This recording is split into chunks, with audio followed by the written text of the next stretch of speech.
सातपूर येथील जबरी चोरीच्या गुन्ह्यात 24 तासात पोलिसांनी 4 आरोपींना जेरबंद करून त्यांच्याकडून 3,55,500 रुपये किमतीचा मुद्देमाल हस्तगत केला आहे. क्राईम ब्रांच युनिट 2 ने ही कामगिरी केली आहे. सातपूर पोलीस ठाण्यामध्ये दाखल गुन्ह्यासंदर्भात ते समांतर तपास करत होते. अशात alpha engineering Ambad link road येथे पोलिसांना माहिती मिळाली. यावेळी पोलिसांनी सापळा रचून 4 संशयितांना अटक केली.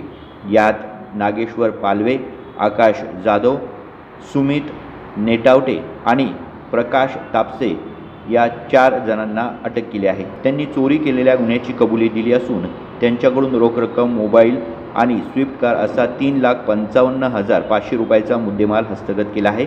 ही कामगिरी पोलीस निरीक्षक हेमंत तोडकर, समाधान हिरे, यशवंत बेनकुळी, मनोहर शिंदे, नंदकुमार नांदुर्डीकर, चंद्रकांत गवळी, वाल्मिक चव्हाण, प्रकाश महाजन, तेजस मते, प्रवीण वानखेडे, सुनील खैरनार यांनी केली आहे. दिशा न्यूज ब्युरो, नाशिक.